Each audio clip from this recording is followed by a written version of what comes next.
Hello, everyone, and welcome back to another edition of the GSMC Fantasy Sports Podcast, brought to you, as always, by the GSMC Sports Network. My name, of course, is Christopher Shepard.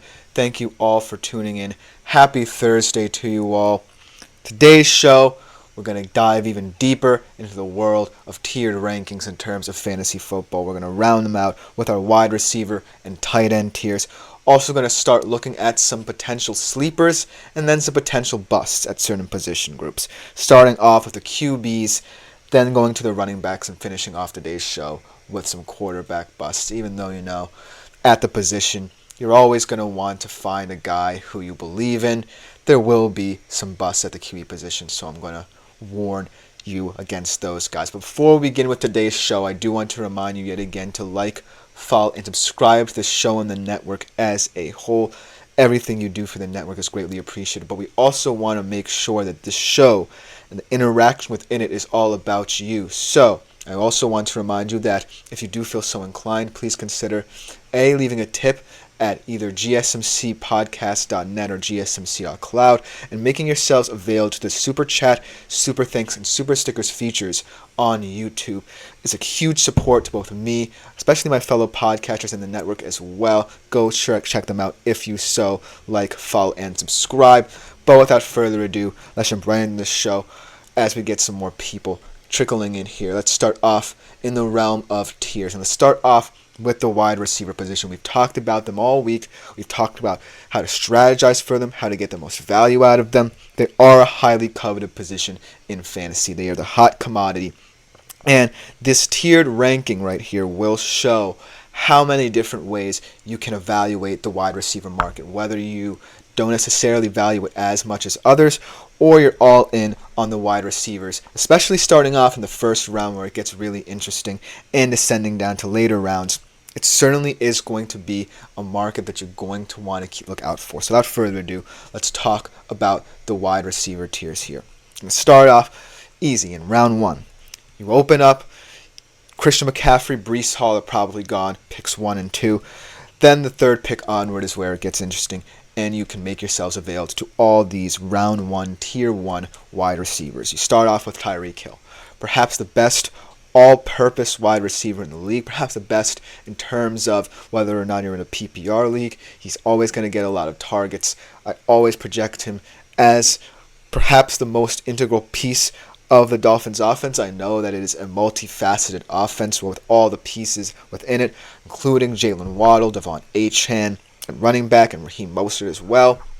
And at the end of the day, I feel like the bottom line is Tyreek Hill is someone that is a superstar. And if you want a superstar and you're picking at least number 3, maybe even a little bit later, should he fall that far, Tyreek Hill is the first one off the board. Then CeeDee Lamb.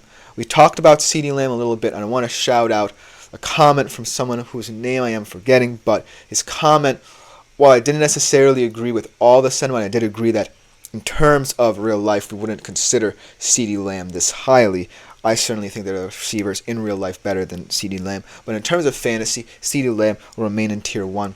Yes, there are questions of whether or not he will drop out of this tier, depending on, how he plays and how the Cowboys play, the whole tension around certain contract situations with the Cowboys.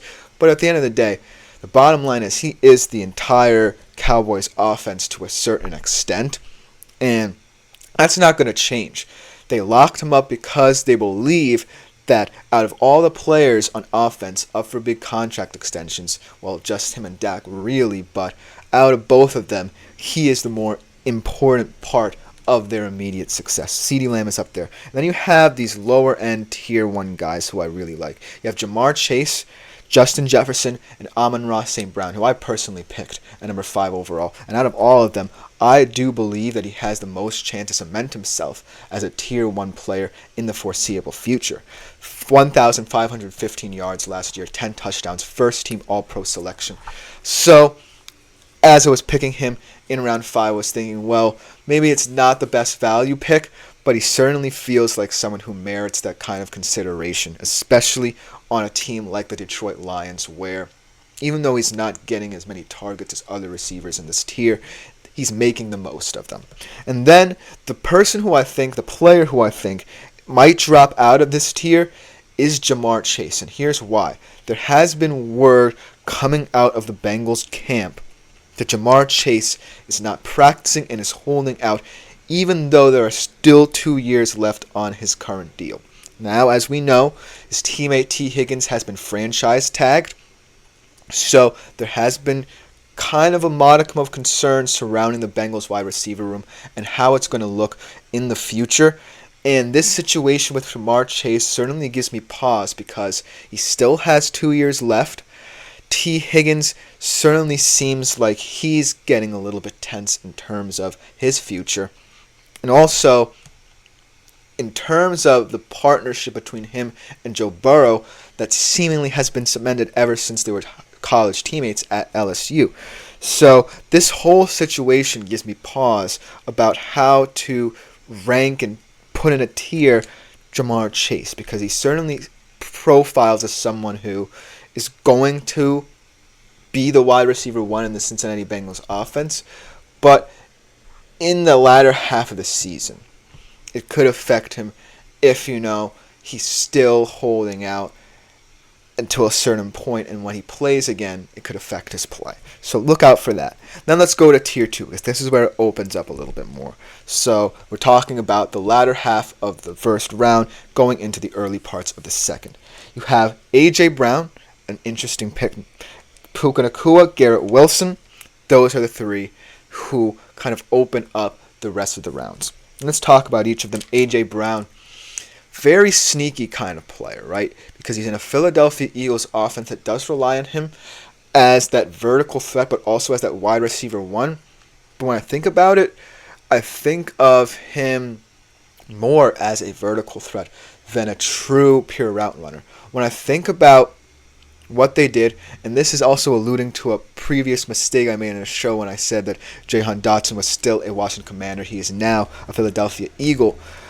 I think about route running guys a lot in terms of fantasy, and it kind of stands out when we're talking about the latter stages of the first round. Should you want a wide receiver at that point, that A.J. Brown fits that profile, because when I look at the profile of the Philadelphia Eagles offense as a whole, it's starting to become more versatile in terms of who the pass catchers are. I like Devontae Smith. He also is a vertical threat. By getting Jahan Dotson, you get a safe pair of hands, fantastic at the catch point, and fantastic route runner as well. So A.J. Brown's profile certainly feels like one that doesn't necessarily stand out to me. And then Puka Nacua. We'll talk about him a little bit later next week, but he is in a weird situation as well. As we get a comment from Poets, Seers, and Sages. Did you talk about Debo yet? What do you think about him? That's a fantastic question. We will talk about Debo more extensively, but to answer your question immediately, I like him a lot. I think that he has one of the most unique skill sets out of any wide receiver in the NFL, but there's a reason why he's not named in, say, a Tier 2 where a lot of people will consider him in real life. Because in fantasy terms, if you look at the profile of the San Francisco offense, there is a lot of wealth at the skill positions, especially at wide receiver. You have Brandon Ayuk. I know his contract situation's a little iffy right now, but he is skilled as well, very productive for them. George Kittle, a fantastic tight end, both blocking and receiving. Jawan Jennings is an interesting piece, especially as we saw him in the playoffs. So there's a lot of question marks surrounding Debo in consideration of his offense. That's why he's not in this tier, but that is a fantastic question. So Poets, Seers, and Sages, to kind of summate everything that I've said, as Shep Easy's Sweet Spot says, what's your take on the target share in Philly? That's another fantastic question, and kind of bring me back to Tier 2. I think the target share in Philly, and what I'm hearing from their training camp specifically, is that Devontae Smith is actually going to start becoming more of a wide receiver one. And that really makes me question how A.J. Brown fits into this tier as well, to kind of bring it back to the whole A.J. Brown situation, because I love A.J. Brown. He's kind of one of those vertical threats who also feels so dominant, whether it be at the catch point in terms of his intelligence and intention in running vertical routes, but he also profiles as someone who, if his route tree isn't varied, probably won't get the respect he deserves, say, in a Tier 2 in real life, because I think more highly of him in real life, if that makes sense, than I do in fantasy. But in terms of the target share, it seems like Devontae Smith will get the lion's share of targets, perhaps upwards of 100 targets. And then bringing in Jahan Dotson, like I said, kind of it makes it more intriguing about who will battle it out in terms of wide receiver 2, wide receiver 3. I think right now A.J. Brown is comfortable with the wide receiver 2, more familiar with the offense, obviously. But that does not mean that Jahan Dotson can't get up to that level. And then, of course, Dallas Goedert's an interesting tight end. We'll talk about him a little bit later in the show. So fantastic questions from both of you. Kind of getting back to that Tier 2, though. Thank you for bringing up A.J. Brown again, because he is kind of one of those weird receivers. But let's talk about Puka Nacua for a quick second. I like him a lot. I think, though, that I might have to pass on him a little bit. I'm not as confident in his target share as I have been if Cooper Kupp wasn't there. And then Garrett Wilson, I personally picked him up in round 2. But he is also interesting as well because he's heavily reliant on Aaron Rodgers, developing a rapport with him, perhaps being the best QB he's ever had, but still, 1,000-yard receiver without, Aaron Rodgers at the helm. But really quickly before we go to break here, I want to break down some interesting players in Tier 3. Some of the players in Tier 3, Adams, Olave, Mike Evans, Michael Pittman, and Marvin Harrison Jr. The player who I think will drop out of this tier is Devontae Adams, because I don't know the situation with him in Las Vegas. Even though you kind of feel like the cultural shift from Josh McDaniels to Antonio Pierce, I don't know how this is going to affect Devontae Adams' decision-making, because there has been rumors about him being linked with the Jets, potentially a trade happening there. It hasn't kind of come to fruition just yet, but it has kind of really muddied my opinion of him. But then, a player who I think will be on the rise, obviously, Marvin Harrison Jr. 4th overall pick in this year's draft, going to the Arizona Cardinals, immediately profiles as the wide receiver 1 in that situation. I think him and Kyler Murray will have a lot of fun. But then last but not least, let's quickly go over before we go to break. Tiers 4 and rounds 3 and 4, you have your Deebo Samuels, like Poet Sears and Sages brought up. You have your Drake London, you have Nico Collins, DK Metcalf, you have DJ Moore, Brandon Ayuk, Jalen Waddle, and a player who I really like, not just because of my Seattle bias, but DK Metcalf, because he's always going to stay in that consistent zone of the top 15 to 20 guy. He's never, I believe, had a season where he's profiled as lower than wide receiver 23 in any of his seasons in the league. That's a pretty impressive stat for someone in this tier. And then I guess a player who I will drop are kind of those 2 San Francisco wide receivers. I have more questions about Brandon Ayuk. As Tap to Learn says, McLaurin belongs in there somewhere. I agree with you. I don't know why he's not in any of those tiers, especially now that he will get a lot more targets due to the absence of Jahan Dotson. And Jaden Daniels especially will be looking for him as a vertical threat. Fantastic verticality. So I see no reason as to why there is no one that really can be bumped down to put Terry McLaurin, in my personal opinion, and at least in year 3. Remember, this is ESPN. I'm taking kind of their blueprint and kind of giving my personal opinion on it. I would personally, if this were up to me, put Terry McLaurin kind of in that tier 3 range. So that is a fantastic point, Tap to Learn. That is a wide receiver who I highly consider to be someone right now who could potentially vault very high up in terms of tier. That's a fantastic point. But quickly to summate tier 4 here, I'm not necessarily that confident in Brandon Ayuk, more so than Deebo Samuel, because of his contract situation. Obviously, Deebo has had a lot of injuries in his career, but I also think that, as Greg Thurford comments, I have the 11th pick. I'm being offered to be swapped to the 6th in a 12-man PPR snake draft. Should I take that swap? Well, the way I interpret this is, in a PPR league especially, going from 5th to 6th, from 11th to 6th, really doesn't necessarily open that much of a lane for you. But say, if you're looking at tier 1, and you like a guy like Amon-Ra St. Brown, who I personally selected in a PPR league myself, I would be confident in taking that swap.